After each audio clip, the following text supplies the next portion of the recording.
We are your home theater and AV questions answered. This is AVRant. Want your home theater or AV question answered by Tom and Rob? Send it to question@avrant.com. Welcome to AVRant. I'm Tom Andry, and I'm here with Rob H. Will has bought a BenQ projector, silver ticket screen, and a Marantz SR6011 AV receiver, all on our say-so. He's also tried to follow our advice for speaker replacement and subwoofer placement. His SR6011 includes Audyssey MultEQ XT32, and before it starts playing all of his test tones out of his speakers, it gets him to set the subwoofer output levels to 75 dB. He's using 4 subwoofers, so he splits one of the 2 subwoofer outputs to feed his pair of Energy S10.3 subs that are positioned at the front of his room, and he splits his second subwoofer output to feed a Dayton Sub 120 and Velodyne 10-inch sub at the back of his room. All these instructions are to adjust the volume knobs on the back of the subs themselves until the on-screen readout says 75 dB. When he does that, he only has to turn up the volume dials on all 4 of his subs about a quarter of the way. Does that seem right? His room is almost exactly 3,500 cubic feet, but it is L-shaped and it's a stairway leading upstairs, and there's a door up the stairway. No open to the rest of the house situation. But since the door is at the top and to the bottom, it does mean that it's a somewhat irregularly shaped room. It was already irregularly shaped, it's L-shaped. It just feels like the volume dials ought to be a bit higher. So, but does Audyssey know better? Okay, I gotta be honest with you. I am slightly. Is there a picture involved in this? No, there's no image sent. All right, this is how you should be doing this subwoofer calibration before we get started with this. Okay. Because I'm a little concerned about how you're doing this. First of all, you've got 2 subs up front that are exactly the same. Or if they're equal distance from each other or from the microphone, they're equidistant, then you can turn the volume knobs up theoretically. Oh, and they're identically placed. Say they're in the front left and right corners, and they're both in the exact same spot, and they're equidistant from the microphone. All that, then you can turn the volume knobs up the way I'm reading this to mean in unison, because you have them both plugged in the same end. What you really should be doing is setting, plugging one in, and then setting the volume dial so that it reads 75 or whatever it tells you to do. And then you unplug that one, plug the other one in, turn that one to 75, then plug them both in, and then it's going to tell you that they're probably close enough. I think it's got like a 3 dB tolerance or something like that. Might tell something you to turn like it down. that. But yeah, it might say 78 at that point or something close to it.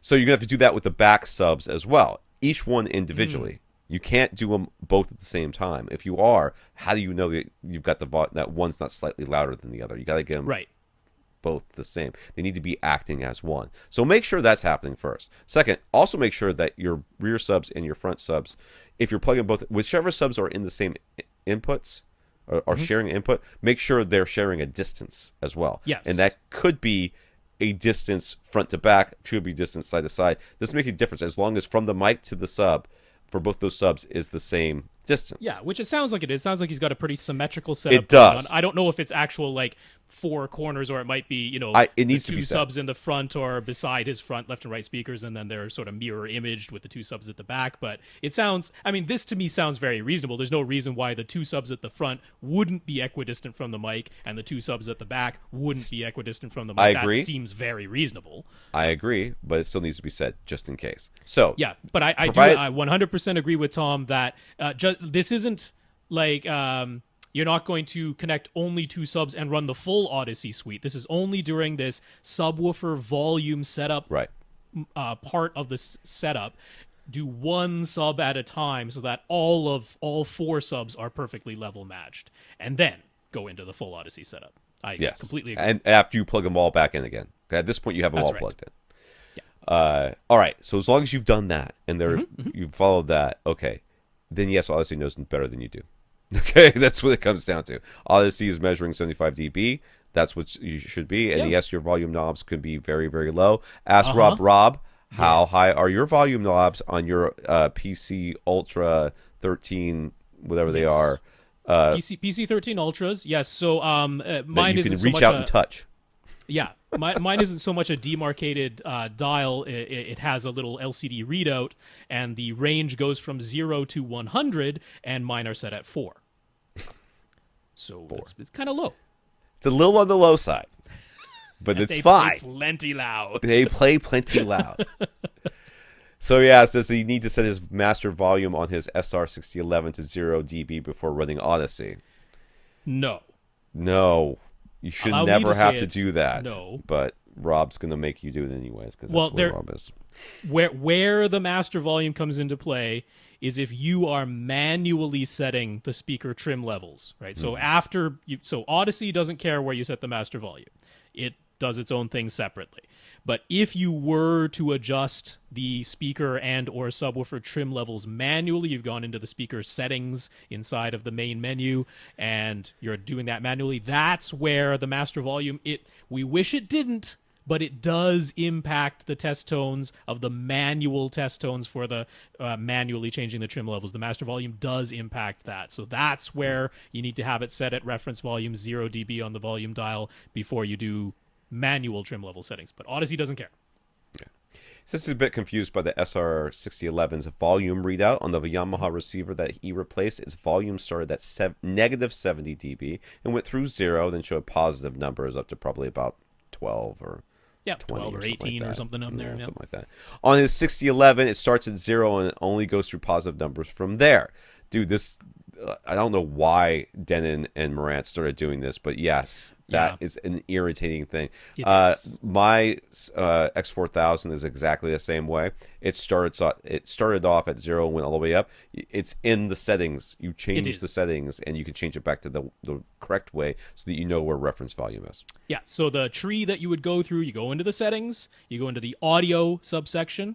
There is a tab under audio that says volume. So there's some settings specifically for volume within the audio section. And there you will see one of the scales says 0 to 98, and that is the default. So you did nothing wrong. That's how it comes out of the box. But right below that is an option to have the scale go from negative 79.5 through to positive 18. And that's the one you choose, at which point 0 dB on that setting is reference volume. So it's a manual thing you have to change. You did absolutely nothing wrong. Yeah. So he's considering replacing his 4 10-inch subwoofers with dual SVS subs. Which SVS models would be the right choice for his room size? First of all, I think this is a good idea because the subs that you have, I mean, those energies are saying they play down to 21 hertz. Do they? Is that what the specs say? That's what it said. They don't. There's no... I would believe so many things before I would. I mean, there might be movement. There might be movement, but it might make air move. You cannot hear it, sir. Neither could anybody else. I think this is a good idea. I'm thinking 2000 series. 2000 series will do in here. Ported 2000 series. Yeah. Just have a couple cylinders, dude. Yeah, 3,500 cubic feet would be a little bit large if you went for the sealed box, the SB2000s.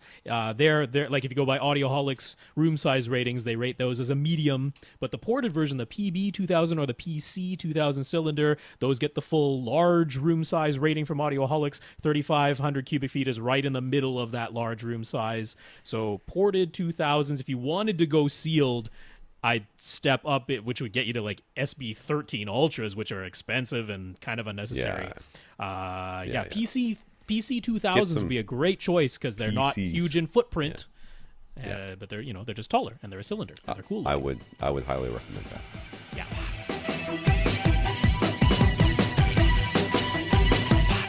Want your question answered? Send it to question@avrant.com.